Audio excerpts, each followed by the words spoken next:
Welcome, everybody, to another episode of Everything to Gain. My name is Dan Yu. Actually, I'm going to switch my mic, so I apologize for the interruption. My name is Dan Yu. You can find me at DanOU right over there on most social media platforms. Everything to Gain. Normally, it's Mark Angelos and I, but he has had technical difficulties this morning. So you get to look at my ugly face for the next half hour. Every show we talk about making positive changes in your life. So today we have regrets, and it's like the song My Way. Regrets, I've had a few. Now we are episode 14, so usually in podcast land I have just learned this, but usually it is 13 episodes a season. So we're technically in season 2, but I think we're going to drop the seasons. So we're just going to go with episode 14. So today, anyway, I want to thank the audience for joining. Really appreciate you all being here and listening in on Everything to Gain. So we'll start off. What is the definition of regrets? And I got this from the dictionary. To feel or a feeling of sadness, repentance, or disappointment over something that has happened or been done or missed opportunity. It's kind of like the Cher song, If I Could Turn Back Time, right? So that's really looking back, right? And so why do we have regrets? And it's really the difference between what we thought might happen and what actually happened. And that can be like a relationship. You had really big expectations, big hopes, right? So for a failed relationship, it ends up being such a regret, right? Oh, why did I spend all that time, right? I should have never done that. Or a bad job, right? That Mark is famous for saying that he's gotten laid off more times than anybody that he knows. I probably will come right behind that. So the things that we go into, the things that we have, a lot of emotional commitment. We've spent a lot of time. If it doesn't work out, sometimes we blame ourselves, right? So did we do something or did we not do something, right? Now, was it because of our actions or was it bad luck or timing? You just don't know, right? At the time that you're going through it. Sometimes you may have red flags though, right? So sometimes you have a red flag, like that's the big thing right now, kind of like on social media. What are the red flags that you have? Maybe that first date, there's a bunch of red flags that pop up. That's okay, right? You only had one date. Could be an interview, job interview, that you had a bunch of red flags that you didn't realize from reading a job description. You apply to it, seemed pretty cool. You go in and meet the HR person, the recruiter, or maybe you met with the actual hiring manager and you just get a bunch of red flags. And that's a good time to exit. Recently, I came upon a post that it was talking to a hospice nurse. A hospice nurse was talking about the patients that they managed. The top 5 regrets for hospice patients. Here we go. I wish I had the courage to live a true life, a life true to myself, not the life others expected of me. There you go. I mean, if that's number 1, you got to be true to yourself. Number 2, I wish I hadn't worked so hard. We spend all the time, working on a career, working in a job that may or may not actually make us happy. And what are we doing? We're taking away time from the people that probably matter the most. Number 3, I wish I'd had the courage to express my feelings. Sometimes you kind of hold back, right? That you bite your tongue, right? And in many instances, people are better seen, not heard, right? So number 4, I wish I'd stayed in touch with my friends. Right? You get busy, work, whatever.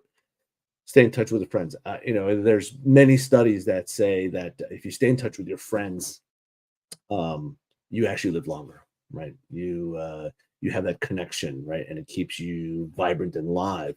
And we have a comment from the audience. Look at this, Jess. Yeah, we could be overtime, right? Could be the OT. By the way, thank you for the comment, Jess. I encourage everybody in the audience. It's just me today, so we don't have Mark and I bantering about, but I encourage you to interrupt with questions and comments. I mean, it's just me, so I feel kind of alone, but I'd love to hear from the audience. Back to the top 5 regrets. Number 4. Oh no, that was I wish I'd stayed in touch with my friends. Number 5. This is kind of the crux of everything. I wish I had let myself be happier. Yeah, I mean, that's what we're in this for, right? We're really in this to have a happy life, have a happy existence. And so, what's kind of holding us back from that happiness? Well, kind of when you live in the past, right? There's a danger to that, and you're not accepting who you are today, right? You're just not accepting it, right? And in the end, you only have yourself. Kind of like me on the show, I only have myself. Well, at least I know a couple people are watching, so I appreciate you. But you got to be happy with it. You got to live it, right? And everyone says, well, I've got these regrets. How do I get going and move forward? Psychologists have said that the human brain is actually typically wired to persevere, right? So I think it from a base standpoint, empathy and EQ, emotional intelligence for ourselves, is really the basis of everything that you should be living in, right? And for others, if they were affected by what happened, right? You got to have, if you did something bad or you did something regrettable, right? You got to have empathy for the people that were affected by what happened. I mean, I have regrets, absolutely, right? There's so many things that I've regret. I mean, that I've said many stupid things in my time. I've probably offended people, but ultimately, you got to own it. So everyone forgets timing. That's another thing, right? So another concept that timing is everything in many respects, right? So what if we're worried about the future, right? And sometimes you can't control the future, and then you worry about it, and then you don't do the thing that you probably should have done anyway. And that concept is called catastrophizing. So when you imagine the worst possible outcomes, that is a typical thing for a lot of people, because we think we've seen really bad things, and so we worry, right? We imagine these things, and our imaginations can go wild. That psychologists have actually shown that 85% of what we worry about doesn't come true, and then another 12% isn't as bad as we thought it would be. So we're really catastrophizing about 3 to 4% of what might happen, possible, right? What is possible rather than what actually will happen. So 3 to 4%, we're spending all this time worrying, and then we don't do something, and when we should have just gone for it, right? So then that's a perfect reason for regret. So I think if you just own it, just own who you are. Oh, you lost me on LinkedIn, Aaron. Twitch stream seems fine. That's a good question here. Thank you for letting us know. Let's see here. LinkedIn says I'm still live. But anyway, I appreciate the comment, Aaron. Aaron, good to see you. As always, thanks for tuning in. And so just owning it, right? When you own the situation, when you own who you are, right? Even make fun of yourself, right? Humility in the face of embarrassment, or even just potential embarrassment, kind of takes the air out of the bubble, right? It's kind of lets it out. And so back to timing, right? When you're able to make fun of yourself, good things come and go, and bad things come and go. So if it's gonna come and go anyway, have a little humility and owning it.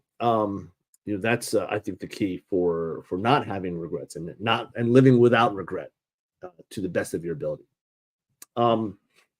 Another a friend of mine used to say, "So what? Now what?" Right? Some bad stuff happened. So what? Now what? Now what are you going to do? Right? It's maybe I didn't get that job, or maybe I got fired from the job, or I missed out an opportunity. So what? Now what? right? Oh, I didn't get into that school, right? We have more comments here. Look at this. We have more comments on LinkedIn. Hi, everybody. What's going on? Anyway, so I appreciate you all for commenting and tuning in. Yeah, so you got to own it. You got to own it. You got to have a little bit of courage, right? And how do you move on? How do you really move on? Um, there's a couple things that I like to do with moving on. Jess, thank you very much. LinkedIn connection is fine. Appreciate the update. Jess, long time. We actually got to catch up sometime. So how do you move on? Some of the things that I like to do, you reach out to the person that you have had a beef with, right? Say you want to bury the hatchet. You want to move past. You want to move past. Because if you don't bury the hatchet, well, guess what? You're going to have that regret. You're going to carry that regret. Why are you going to carry that? Like, it just kind of gets heavier and heavier, right? And now, if the other side, if they don't want to bury the hatchet, that's your answer, right? Or if you got ghosted, that's your answer, right? Now, I apologize if I've if I've ghosted any of you, but I've had people ghost me, right? And I've actually reached out to some friends, that hey, let's bury the hatchet. I have no idea what happened, but it kind of happens, right? And, that's your answer, though. And so you did your part to reach out, and you can kind of let go of that regret, that load, right? Now, if they respond, great, right?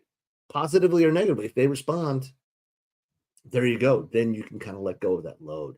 I think that's a super important thing, so that you can live, going back to living a happy life, right? So the less regret you have, and the more looking forward, right? And, if you look forward, I think that's going to be the key for people going forward, right? Especially in this time of immense change, right?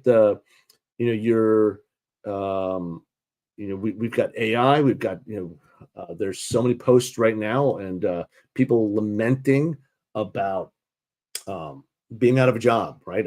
There's people been out for quite a while, right? And the kind of like hidden job market. I'm sorry, the hidden job recession. Hidden job recession is a real thing. But you got to keep networking, got to keep getting out there, put yourself out there more. I'm coaching some people right now. They have a real reticence to posting. I'm like, well, you got nothing to lose now. You're already out of work. You gotta post and keep posting, right? So that people have an idea of who you are. So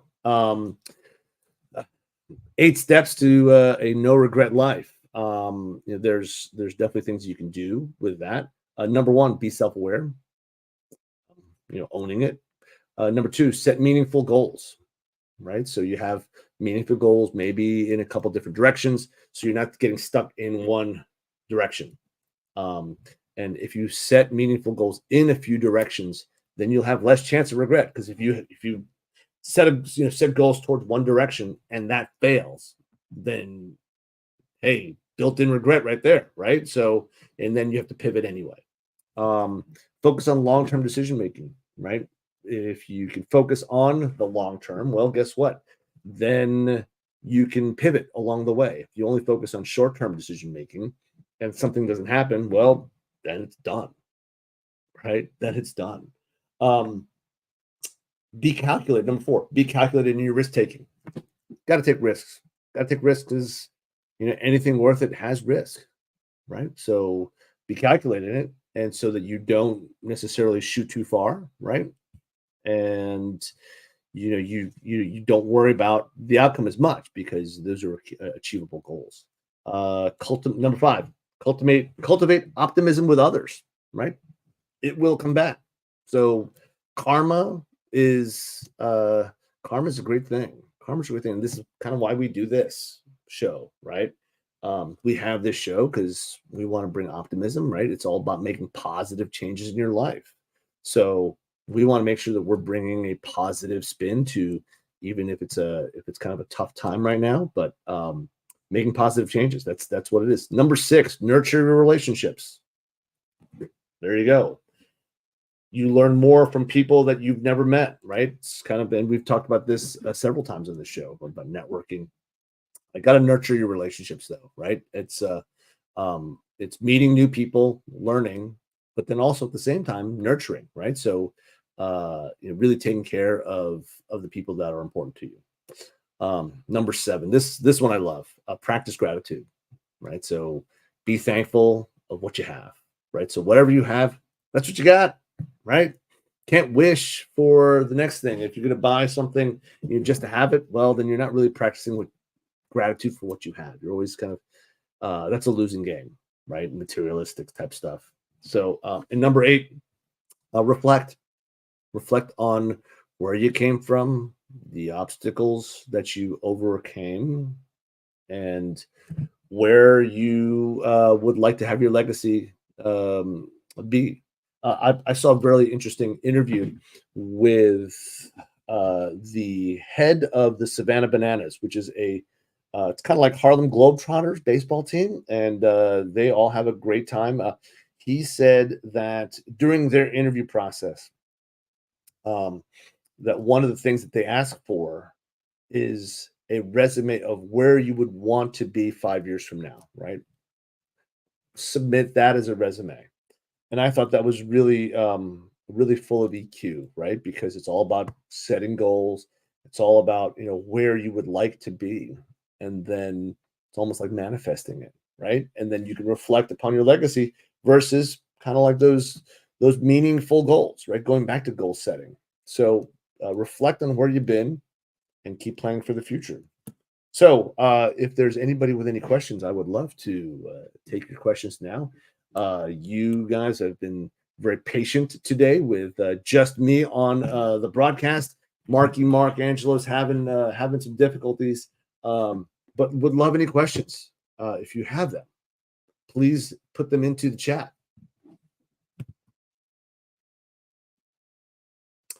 We can also play a little music here. The E2G theme song. Oh, we got a wait. Aaron McKelvey question here. What is my biggest regret? Probably not saying the things that I wish I could have said to the important people in my life. Right. So missing out on that chance. Staying in touch, right? Being present. We all get caught up in things, and I think from a base perspective, being present, and not letting people know with my present self how I felt about them. I think about my grandparents. My grandparents, they were a huge part of my life, and then they weren't, right? So there's also some friends that that I've lost now. That said, the kind of definition around friends, right? Like how the friend structure is really uh, built. The interesting thing is that friends are typically not meant to be around, right? I mean, we all kind of have our own goals. We all kind of separate. But I think having not having that timing or opportunity to say what I felt about that other person, that's a big thing. So I really encourage you to tell somebody you appreciate them, right? And say thank you, right? And we can be easy to say thank you to the person that gives us the coffee in the morning. But I think it's always key to to really tell the people that had a positive impact. Maybe it's a small impact, really acknowledge that, right? Because there's cost you nothing. So I can always get better at that. I think everybody can get better at that. I wish that's probably my biggest regret. So not being able to say what I really felt to some people. I mean, actually, that's number 4 on the hospice patient's top 5 regrets, right? So I wish I'd stayed in touch with friends. Actually, number 3 as well. I wish I had courage to express my feelings, right? It's all kind of tied in. So that would be my biggest regret. Anybody else out there would have any regrets, and like to share? Please do share. There's so many things that we can talk about around regret, but ultimately, if you live a true life, right, and you make yourself present with the most important people, I think that's the most important thing you can do, right? Time for what matters. So I appreciate you the question, Aaron, and hopefully that resonates with the audience. Any other questions for today? Appreciate you all being here. This is episode 14 of Everything to Gain. I'd like to give, if anybody's got any questions that are typing it in, I'll give a shout out to my good friend LJ Tisdale, also known as DJ Metronics. He is the composer of our theme song. He does great work, and he also performs live. He is a great partner to our show and to me personally, and he's been great. So if there are no other comments, I will end it here, and hopefully Mark's technical issues will be eradicated by next week. He definitely has regrets for not being able to show up today, right? Stuff happens though, right? And bad timing, and it wasn't something that he did really. It's just bad timing. So yeah, I mean, I'm sure he wanted to be here, and he's the best co-host because he's got terrific stories. Absolutely love doing the show with him. Oh, another comment. Here we go. Oh, Aaron, thank you, sir. I appreciate you. I appreciate the audience. Tune in next week. We'll have another episode of Everything to Gain where we show up here and broadcast to you live to talk about making positive changes in your life. So we have more guests coming on. We have a whole slate of guests, and we'll be talking about that soon. So all right, everybody, thank you so much, and have a great weekend. Thanks. Bye-bye.